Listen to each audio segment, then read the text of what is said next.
This video is brought to you by Bdot. Design your own custom snapbacks.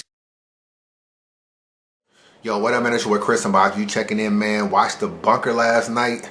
Very interesting battle, man. Bdot versus Cortez. I think when you see it, you're going to definitely need 2 or 3 watches, man. So shout out to everybody that's holding down the bunker. Avocado, J Pro, Organic, King of the Dot. The bunker is like the best thing going as far as a venue right now in battle rap, because the setup, the crowd, everything, it just seems to be working right now. So I'm looking forward to big things. I only saw probably 4 battles last night.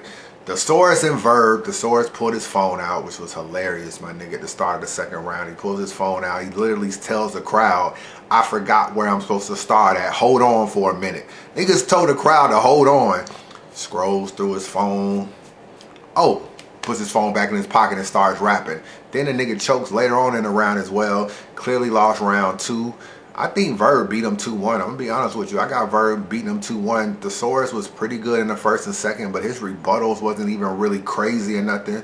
I got him losing. And I'm actually astounded because niggas is sending me screenshots right now of the Source calling Loaded Lux overrated. So let me get this right, my nigga. You got the audacity, the temerity, the unmitigated gall. I got to get in my Stephen A. Smith voice to call Loaded Lux overrated, and you pulled your phone out and lost a Verb last night? Nigga, The Source, shut the fuck up. We don't want to hear shit you got to say. Nigga, you just lost. Yo, these niggas be killing me, dog. How the fuck you lose and then call another nigga over? It reminded me of when Verb and Loaded Lux got into it. You know, back in that whole video where Verb had just lost to K-Shine, and then the next day he's telling Lux how Lux is overrated and shit like that. I'm like, my nigga, you just lost. The same thing with the Source. My nigga, you just lost, and somehow Loaded Lux is overrated is coming out your stupid ass mouth. Enough with you. Geechee versus Saint. Yo, Geechee is nice, man. I'm not gonna even lie. I don't know where he's from. Sound like he's from the West Coast. You know what I'm saying? Brought that whole little street element to King of the Dot. Niggas was fucking with him. He might have had maybe the performance of the night, because I thought he had 3 good rounds, to be honest with you. Saint, you was good. You was just rapping too fast. I'm gonna be honest with you. You gotta slow that shit down. Let niggas be able to let your punches set up, my nigga. You gotta slow that shit down. Bad Flex versus Nestle. Yo, we gotta give Nestle some love, man. That nigga, no matter what you say, he may be not a typical smack kind of rapper, but at the same time, the nigga be showing up and don't really be losing. I thought he beat Mad Flex last night, so shout out to him for that. And obviously Bdot and Cortez. So let's just get into it. This battle, I watched it 2 or 3 times already, man. I'm just trying to figure out how these rounds shape out. And when I'm watching the battle, round 1, Bdot is going off in round 1. I'm not gonna even lie. His first round is fire, dog. It's like he's really attacking Cortez, and it's not even like the typical shit you expect from Bdot. Oh, I'm gonna preach. I'm gonna be on my black power shit because I'm battling someone that's not black. He wasn't even on that, my nigga. He started talking a lot of shit about him being in the gang before he started getting the street knowledge and started changing his life and all this kind of stuff. And I think it really fucked Cortez up in this battle, because Cortez's rounds are structured like, we don't want to hear that black power shit. We don't want to hear you preaching shit. What about the niggas that had to survive on the corner and do this and this and this? What about the niggas that had to move that work to provide for the family? He wasn't even on that shit. He was talking about Bloods and Crips for most of the night.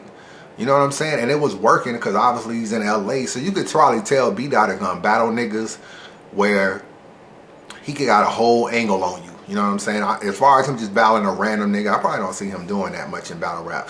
He gonna take people where he just feels like, yo, I got an angle on you, and I'm gonna show you that I can beat you with this angle. Because with Cortez, that was his angle. He was doing a whole little gang shit. His first round is fire. I'm looking at Cortez like, my nigga, how are you gonna survive this first round? And Cortez's first round is just as fire. You know what I'm saying? Cortez is going off too. He was kind of playing the whole black and white shit on him. I thought Cortez won the first round when he went to the whole you talk about this black power shit, you talk about it, you know, we don't want to hear black over white or whatever he says, and then he starts saying you chose organic over smack, basically saying you chose the white dude over the black dude, so you working for the white man. That was a nice bar, the way he set that shit up. And that to me gave him the first round, because the first round was close. And even Bdot tried to give it up like, yo, that shit was a hot ass line, you know what I'm saying? So he just took that angle about how you really wanted to battle on Smack and how you really are battling for Christmas money, despite the fact that you say it ain't about money and you giving out free knowledge and all that kind of shit. That was the first round. Edge to Cortez, right? Even though Bdot was nice, edge to Cortez in round 1. Second round, my nigga, Bdot's second round is not as good as his first, in my opinion, but it's still nice. You know what I'm saying? He has a lot of schemes. He has some bad boy schemes, and he has different shit he's talking about. His second round is really, really good. So I'm like, okay, it's beatable though. I'm like, yo, if Cortez comes like he did in round 1, Cortez can beat him. And before I get to Cortez, niggas are online trying to act like Bdot choke. I don't think Bdot choke. Let me tell you something that niggas in battle rap do a lot, and it's just a veteran strategy. You get to a part where either you think you may stumble or you think you may choke, and you just call time.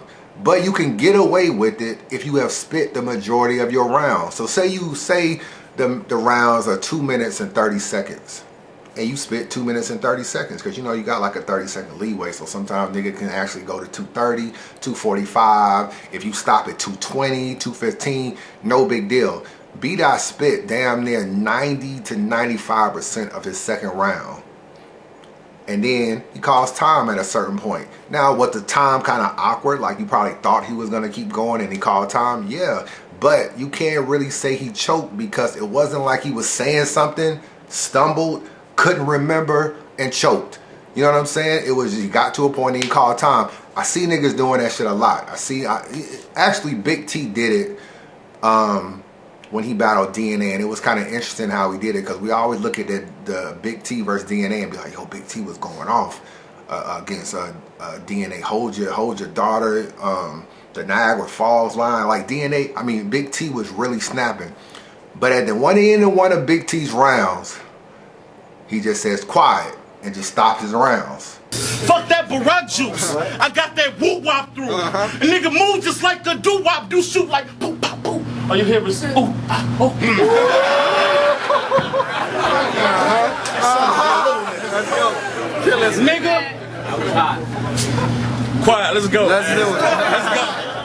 But nobody ever said Big T choke versus DNA. It's just a clever vet move when you just feel like either the crowd ain't fucking with you no more, so let me call time now, or I may not remember this next bar, time right there. But if you get through the majority of your material, I think you all Gucci. So all these niggas running around talking about Bdot choke. If he choked, he cleaned it up as good as it can be, and it's not really a choke. And it's not gonna even look like a choke when it come out on YouTube. So that's that. As far as Cortez second round, I didn't like his start. He started talking about how him and Bdot and Loaded Lux enter a bar or whatever, and they ordering tequila, and he starts talking about how tequila and Donald Trump and, you know, they're gonna build a wall and you won't be able to get tequila no more and all this kind of shit. The setup, you know, I watched Jim's recap. I agree with what Jim said as far as the setup was better than the actual punch. But even the setup wasn't really that crazy either. I'm gonna be honest with you. I feel like that alone is gonna cause him to lose the second round because Bdot's second round is good. Cortez's second round is good after the Loaded Lux shit in the beginning. So because the Loaded Lux shit is probably like 30 seconds or 45 seconds, 30 to 40 seconds of your round, and the rounds are only 2:30, shit, that's like 20% of your round with the Lux shit. So you're gonna end up losing that. You know what I'm saying? So I got Bdot winning round 2. Round 3, Bdot really breaks down Cortez's heritage. He starts talking about Aztecs and Spaniards. Nigga even rapped in Spanish, my nigga. He really broke down like Cortez's whole everything. You know what I'm saying? Everything about Cortez's language-wise. I think it went over kind of well, and I think even it seemed like even in the pay-per-view he was even saying some shit Cortez didn't even know, to be honest with you. And I think it's gonna hit because Cortez's third round talked about, let me see, I'm trying to remember, man, because I can't really play none of the pay-per-view clips, but Cortez's third round was about how Spaniards and blacks started hip-hop together, and that's why he can say nigga, because they relate to each other, and Spaniards and black people linked up together. I think Bdot going first and breaking down the whole Cortez's heritage, it's going to end up working against Cortez. And see what the whole nutshell of this whole battle Cortez thought Bdot was gonna come a certain way, and Bdot didn't come that way. He didn't come with the black power. He didn't come with the uplift. I'm black, you're Spanish. You know, what are you doing for our country? That's actually how Cortez was coming at Bdot. What are you doing? What are you doing to uplift the people? And what are you doing for all this? That was kind of how Cortez was coming. Bdot was really on that gang shit, really on the shit I used to do before I became the conscious nigga. Cortez thought he was gonna be conscious in this battle, and he was nowhere near conscious.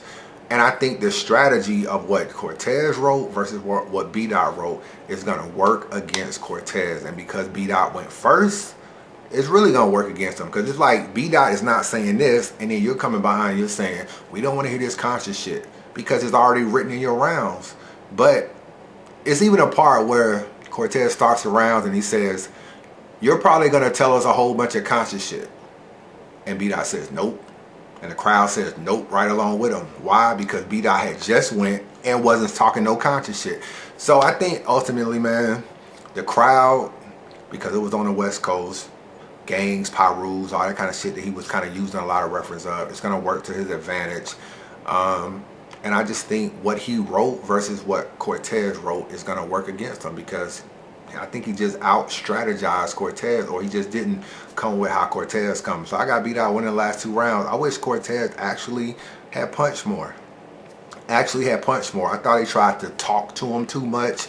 He tried to overdo, he tried to Bdot at the end of the day. And I just wish he would have just punched more, come with some clever punchlines, you know, do a little bit of that wordplay shit, you know, come with the clever punchlines. And he didn't. And it's not, and you're gonna look at this battle and you're gonna say he didn't have 3 bad rounds. He actually wrote his ass off. It's some of the most deepest, thought-provoking shit Cortez has ever wrote. But I think his strategy versus what Bdot wrote is gonna cause him to lose the battle 2-1. And that's my thoughts, man. Unbiased review. The source, shut the fuck up, nigga. Nigga, you just pulled your phone out. You literally asked the crowd, can you hold on while I get to my word? Hold on 1 second. I just forgot my first word. You know what I'm saying? Unbiased review, man. I'll let you boy.